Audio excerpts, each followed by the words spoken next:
conducting experiment on the ice plant to study COP, coefficient of performance of the ice plant, and to study cooling capacity of the ice plant.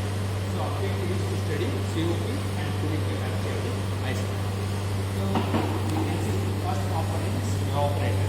So this evaporator, so it consists of the copper coil. See, you can see this is a copper coil where refrigerant is flowing inside the copper coil. And this is the brine solution. So this is the brine solution, water plus sodium chloride or calcium chloride mixed in the water. This acts as a brine solution. So here is a pattern for making ice. So the temperature of the brine solution is usually lesser than compared to this pattern of the water which is used for making the ice. This is considered minus 15 degree centigrade. This is minus 5 degree centigrade. And it consists of agitator. You can see agitator will be there inside the evaporator. So agitator means it's like a fan in order to transfer the heat, uniformly transfer the heat in the water, so that it circulates and it will have a uniform distribution of the cooling effect. So this is an agitator inside the water. And thermocouples are fitted. So these are thermocouples are fitted. These are thermocouples for sensing the temperature of the brine, and one thermocouple will be dipped in the water pattern ice maker, so that temperature of the ice also we can note down here. See, so after the picking of the heat from the evaporator, so it converts into vapor phase. So this temperature will be increased, vapor will be increased, and it enters from here to compressor. From evaporator, it enters into the compressor. So here we are using the refrigerant R134A, which is circulating inside the pipe, enters into the compressor, and this is a hermetically sealed compressor. It compresses and it increases the pressure of the refrigerant. Pressure also increases and temperature also increases. The exit of this compressor, you can see here, temperature sensor is been fitted. Temperature will be measured, and this enters in this red line. This enters into this condenser. So this condenser is there, where it is a fan cooled condenser connected by motor.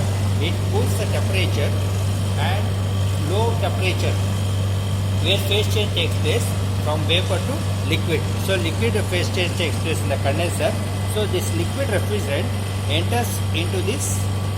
Here you can see sensor is there. After condenser, you can sense the temperature of the refrigerant. This liquid refrigerant enters into this tank, liquid tank. This is a liquid tank. This is a refrigerant liquid tank R134A tank, and this will be enters into this filter. So this is a filter used for separation of water particle, dryer and filter. From this it will enter into this flow meter. So we can, from this flow meter, we can measure the flow rate of the refrigerant. See, now the flow rate is 1 kg per minute.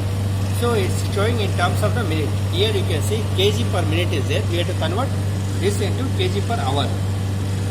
So this is 1 kg per minute. So after this flow meter, it enters into this expansion valve. Here is there, you can see capillary tube. This is a capillary tube is there, where flow will be restricted in such a way that its pressure decreases. Already temperature has decreased in the condenser. Here pressure has been decreased here. So this is a capillary tube expansion valve. So this capillary tube expansion valve enters into this evaporator.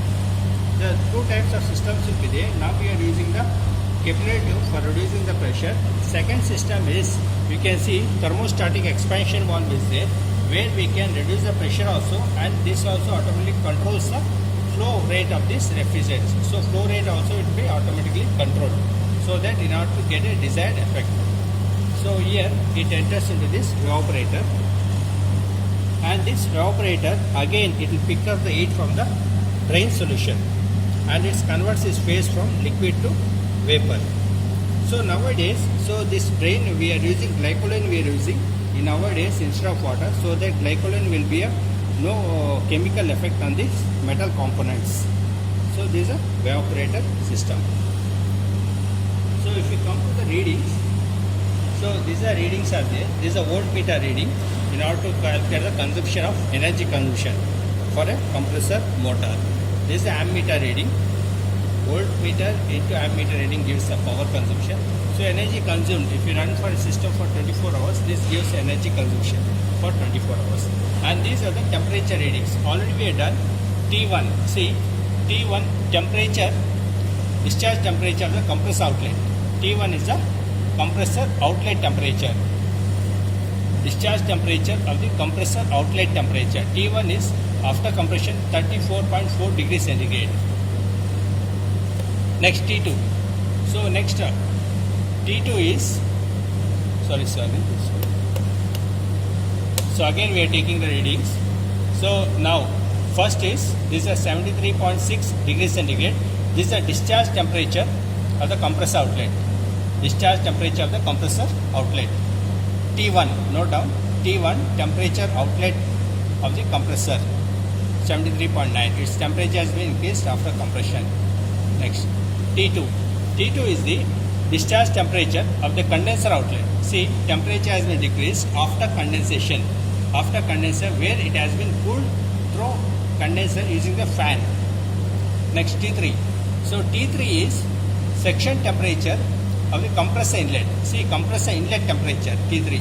So compressor inlet temperature is 26.3 degrees centigrade. Compressor inlet temperature. Next T4. T4 is brain temperature. So this is a brain temperature T4. So you can see this is a brain temperature T4 34.4 degrees centigrade. Next T5. So T5 is a ice temperature. So this is ice temperature. This is a ice pattern temperature 25.8. So we have to run this system for 5 to 6 hours in order to get a 0 degrees centigrade. So this is a T5 ice temperature. And these are the components. Switch for fan motor. First we have to on the fan motor. Next we have to on the compressor, this one. So this is a switch for agitator in order to get a uniform distribution of the temperature in the brain solution. So this is a discharge pressure of the compressor outlet. You can see now discharge pressure of the compressor outlet is, this is 15 kg per centimeter square. So 15 kg per centimeter square or 210 pascals. We can say that 210 pascal or 15 kg per centimeter square discharge pressure of the compressor outlet. Next section pressure, compressor inlet. This is the section pressure of compressor inlet. Compressor inlet is, it is having almost 2.4 kg per centimeter square. 2.4 kg per centimeter square or 32 pascals. 32 pascals. Next is a thermostat. So already you have seen in the home refrigerator, this is used for increasing the cooling capacity.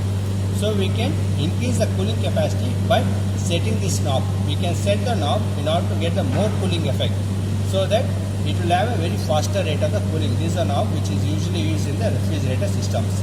See, you can see one is there. 7. Now it is 7.